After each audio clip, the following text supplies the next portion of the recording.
Kalau memang benar Tuhan itu mempunyai rencana, ya sudah kita zikir saja 3 hari 3 malam. Gak usah kerja. Gak usah kerja, gak usah makan. Terus besoknya karena kuat tambah lagi. Kepengen tahu sampai seberapa kekuatanmu? Mati, Pak. Nah, jangan pernah berhenti untuk menyebut nama Tuhan. Oke.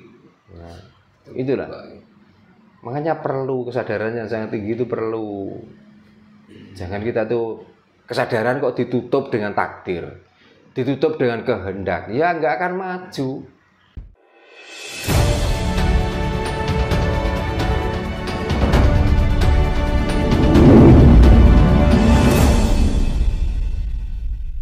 Makanya jangan pernah membicarakan yang kita sebenarnya tidak pernah tahu. Masalahnya begini, sedangkan apa yang pernah kita jalani dan pernah kita tahu, kita itu lupa, nggak ingat lagi, apalagi yang belum sama sekali kita lewati. Kita di dalam perut ibu, kita sudah hidup, kita sudah makan, kita sudah melek, sudah tidur. Yang saya tanyakan, pernahkah ingat melakukan apa di dalam perut ibu? Nggak ada yang ingat. Nah itu saja nggak ingat, apalagi yang kita tuh belum pernah mati, belum masuk kuburan. Kok tiba-tiba kita tuh ngarang-ngarang cerita itu loh. Kok kalau begini nanti di sana akan begitu. Terus pertanyaannya, kapan ada orang yang sudah mati terus pulang memberi cerita itu? Kalaupun ada, itu pembohongan yang sangat luar biasa. Gitu. Makanya sekarang tuh banyak orang-orang gila yang sudah mulai ngobrol di mana-mana di YouTube, mengatakan bahwa keluarganya bisa begini, bahkan ada pesawat yang sudah landing kembali mundur. Iya kalau pesawatnya kehabisan bensin. Tapi kalau manusia saja kok tiba-tiba ngeklaim seperti itu. Mbok jangan terlalu. Orang itu membawa hidupnya sendiri. Ini rahasia. Nggak tahu besok itu mau apa. Ini loh. Sekarang merencanakan sesuatu, besok akan ke sini. Ya kalau nyampe besok. Bahkan tadi sudah tak ceritain itu ya, kejadian seperti itu. Melihat omongannya, seolah-olah dia tuh kayak mau hidup selama-lamanya. Tapi kenapa? Kemarin jam 1 datang ke sini, jam 9 sudah meninggal. Lah itulah manusia, makanya sadarlah seperti itu. Kita besok itu mau terjadi apa itu lo nggak tahu. Tapi ya perlulah kita itu merencanakan. Tapi selagi rencana kita itu rencana baik, gitu loh. Karena baik juga nggak ada ukurannya, jelek juga nggak ada ukurannya. Berarti rencana manusia itu bukan rencana dari Tuhan nih Pak. Makanya orang itu yang menganggap bahwa ini semua rencana Tuhan, itu orang kafir, orang yang masih tertutup hatinya. Itu rencana kita sendiri. Lah mau tercapai atau enggak? Makanya kalau ngomong besok, nanti malam loh kita masih butuh tidur. Nah apa yang akan terjadi waktu tidur itu? Kita kan nggak tahu. Kita juga belum tahu. Nah berarti kan merencanakan boleh. Tapi sesuatu yang terjadi baik yang menyenangkan ataupun yang menyedihkan, itu bukan rencana Tuhan, itu rencana kita sendiri. Orang yang saya ceritakan tadi mendapatkan musibah, apakah itu rencana Tuhan? Ya, rencana. Kan dia yang merencanakan. Nah, di tengah jalan ada musibah. Berarti kan efek dari rencana mereka toh. Apakah Tuhan tadi malam kemarin sudah merencanakan, oh kamu jalan ke sana ya, besok kamu di sana akan ditabrak mobil, maksud begitu? Kamu akan dibaca orang, maksud Tuhan punya rencana begitu? Memangnya kamu itu siapa kok jadi rencana Tuhan tuh? Soalnya ini penting buat teman-teman. Kan sering kan kita tuh dengar orang ini misalkan usaha terus kata loh, ini rencana Tuhan itu melakukan. Nah, itu namanya orang menuduh Tuhan. Makanya jangan sekali-kali menuduh Tuhan. Suudon itu jangan. Karena Tuhan tidak pernah mempunyai rencana baik maupun buruk. Yang menganggap rencana baik dan buruk itu kita sendiri. Makanya kita yang berusaha harusan. Kita mengharapkan rencana Tuhan. Kalau memang benar Tuhan itu mempunyai rencana, ya sudah kita zikir saja 3 hari 3 malam. Gak usah kerja. Gak usah kerja, gak usah makan. Terus besoknya karena kuat tambah lagi. Kepengen tahu sampai seberapa kekuatanmu? Mati, Pak. Nah, jangan pernah berhenti untuk menyebut nama Tuhan. Oke. Nah, itulah. Makanya perlu kesadaran yang sangat tinggi, itu perlu.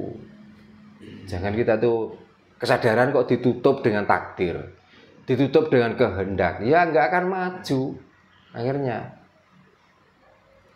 Jadi sampai kita itu masih diberi rasa, kadang-kadang kita tuh menjauh dengan rasa yang kita inginkan.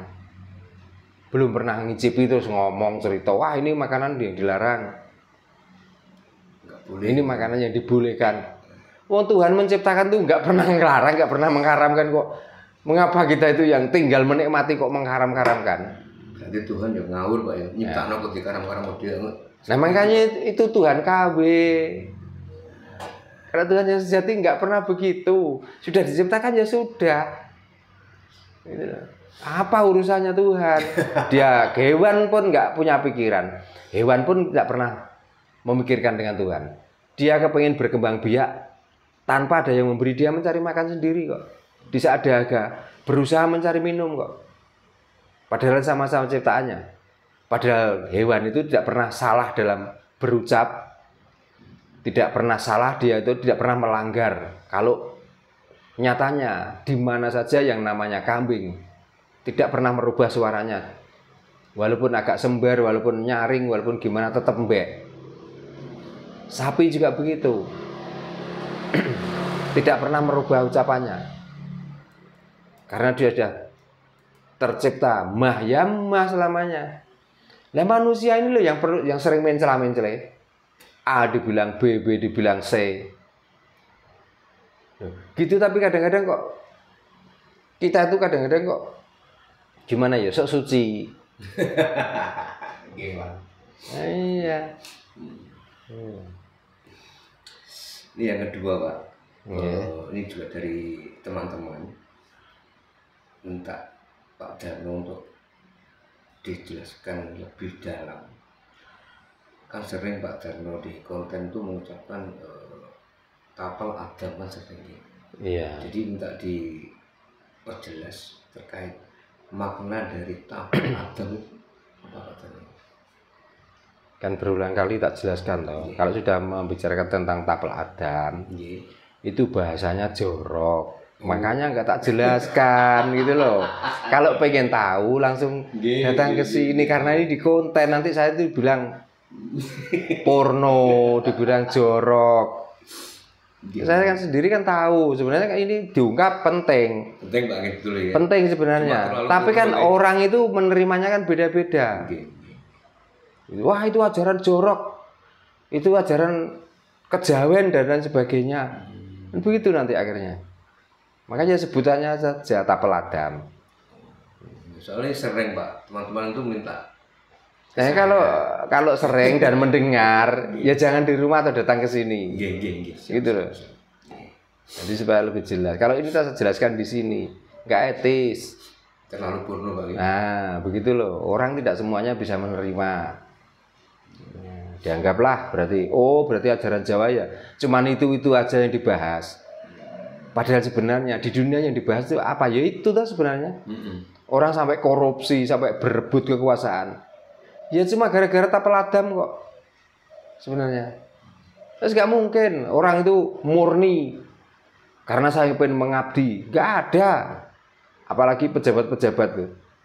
Alah, setelah mendapatkan jabatan itu kaya, kawin lagi. Itulah yang terlintas dalam pikirannya. Bahkan 99% otaknya arahnya ke situ. Siapapun orangnya. Tidak orang yang tidak beragama yang berpikiran begitu. Yang beragama pun sama. Arahnya ke tapel Adam. Sampai ada pembunuhan juga. Gara-gara tapel Adam juga. Ya gara-gara itu. Wes toh. Mau bagaimanapun, seberapa kuat ilmunya, dikala dia sudah berlebih, dia itu hanya memuliakan itu. Padahal katanya, apalagi orang-orang yang sudah belajar tentang ilmu agama, kan besok akan disiapkan itu. Kenapa kok enggak kanti bahasanya wong Jawa? Kok enggak diempet? Ambek sampean dipuas-puasno gitu. Kok nyatanya di dunia pun juga memuaskan itu.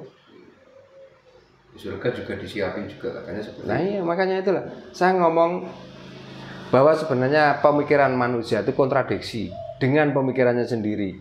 Nah itulah yang akhirnya menyebabkan timbulnya agama, timbulnya aliran, timbulnya kesesatan, timbulnya peperangan ini gara-gara kontradiksi otaknya sendiri dengan otaknya sendiri. Sampai ada orang murtad juga kan gara-gara itu Pak Ferdi. Sudahlah, mau ngomong apa saja, kejadian di dunia sampai ruwet ini gara-gara orang tidak paham tentang ketuhanan. Gitu loh. Seandainya sudah benar-benar paham, nggak mungkin tiba-tiba orang yang dianggap beragama terus menjelek-jelekan orang lain. Tiba-tiba orang yang dikatakan sudah beragama tiba-tiba kalau bicara itu sampai ngotot sampai mendelik. Dan tidak mungkin orang itu kalau sudah menemukan ketuhanan yang sama, tiba-tiba alirannya itu disinggung sedikit terus mau lapor, mau ngeroyok. Itu nggak mungkin. Jadi karena kontradiksi otak dengan otaknya sendiri itu loh. Pemikiran dengan otaknya sendiri. Itu makanya jadi ruwet seperti ini.